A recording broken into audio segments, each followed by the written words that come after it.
Alright, I wanted to go back to my little thing about the duplex because I ran out of time.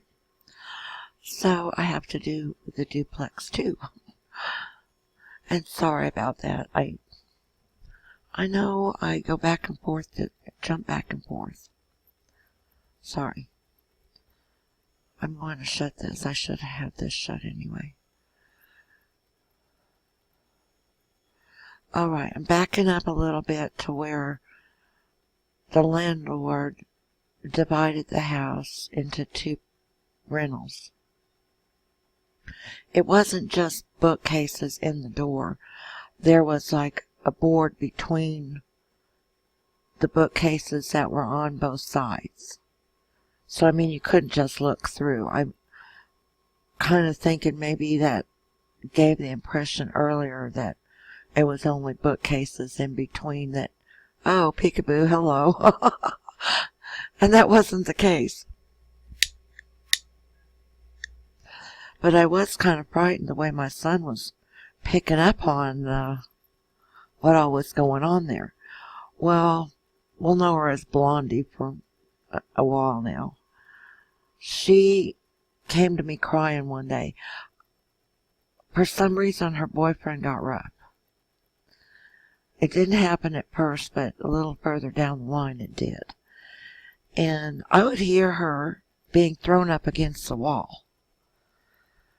And I don't know if I mentioned it to her one day when I saw her outside or what, because back then it kind of seems like something I would do, like saying, "Are you sure everything's okay over there?"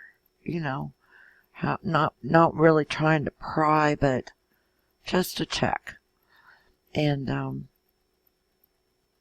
maybe I didn't though, because I do remember her coming over in tears to our side of the house one day, that she was scared of him and she didn't really know what to do, because I guess he had a reputation that if someone broke up with him, he would terrorize them or, stalk them or send his buddies to follow her around or whatever. But I actually did from that. And I don't remember if she had asked me to or not, but I called the police about it.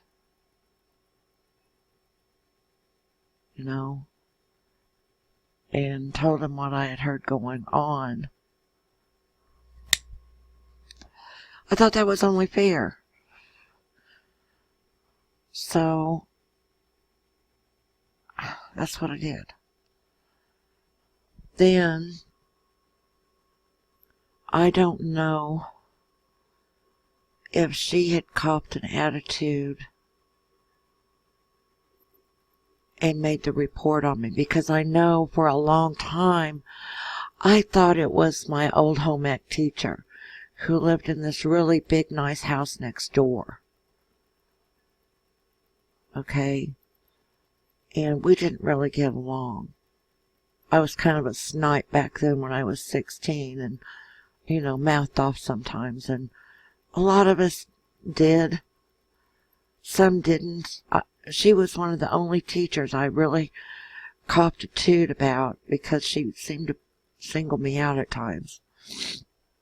And I got tired of it. Could never do anything right, in her eyes. I was always doing something wrong. So I thought it was her. But that's what snowballed it. Was that someone had said they saw me drag my son up the concrete steps, which I hadn't. But of course that could have been fabricated at the office just as easily. And it didn't have to come from either of the 2 people. They've been known to base entire cases on a single lie. Say, so-and-so called us. And then I read somewhere else, too, that the social workers had been known to get family members or people they knew and pay them a small amount of cash to get the ball rolling for them. Like, hey, dude, here's $50. Think up something and we'll pretend an anonymous call came into the office and we're just here to investigate, and we treat all our calls that way. You know, it's the law that every call we get, we investigate. My house was clean. Even at that point, when it was the smaller house and it was only a couple blocks away that we moved to the other house that we were buying. A few, 2 or 3, I don't remember exactly now.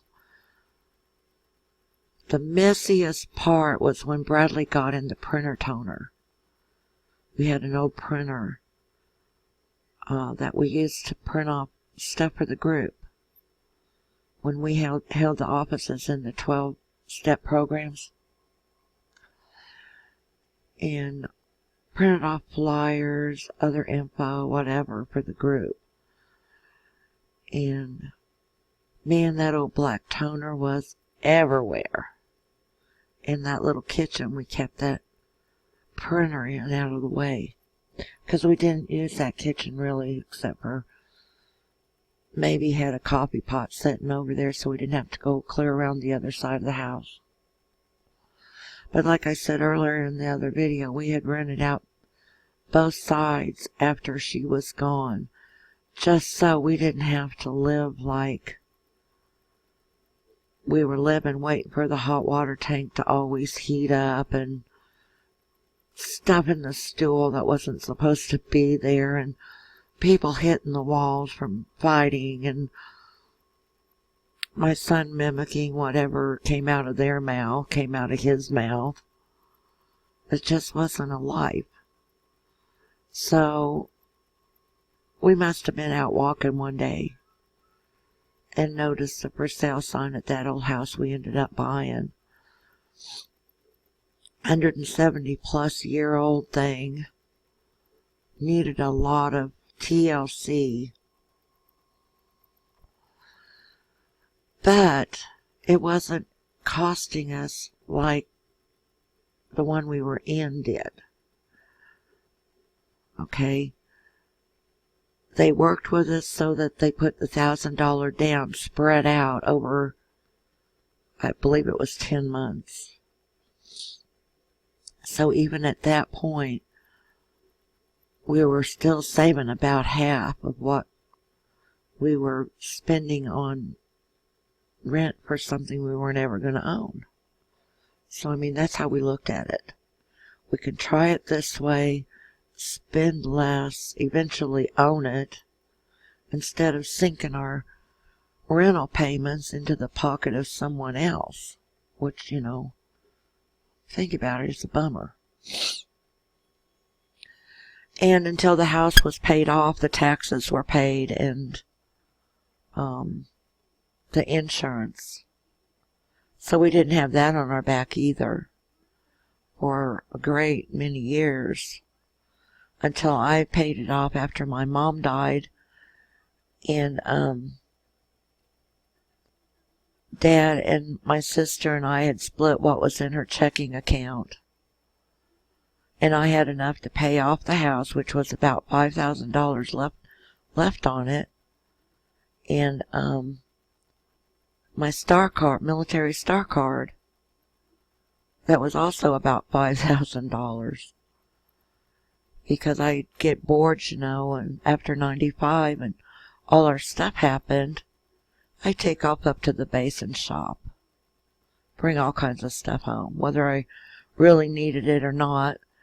I looked at the cart, grocery cart or BX cart, like it was my life, and the stuff that came off the shelves and was put in the cart was filling a void in my life.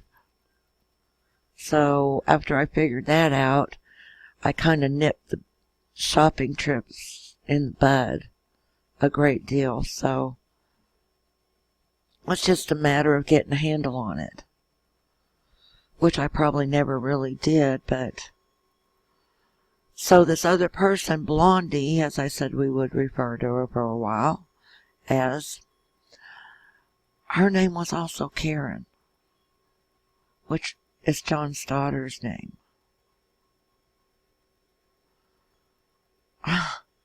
So it's kind of like, are all Karens this way?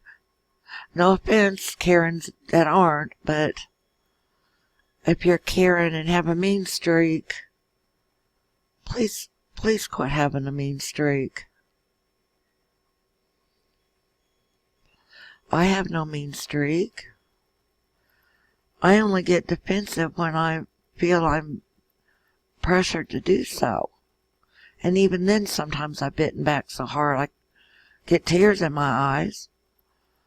So, with that, I think I'll pass this video into the upload mode and poke around in here to find something for my new sub. My take on the soldier suicides, which is another horrible travesty in this country. And I do have a note on that. If anybody watching this wants to add me on Facebook, I'm Melody.yesterday on Facebook. So then if my stuff's not public, which I think most of it is, you can go ahead and see it as a contact. So thanks for watching. Talk to you later.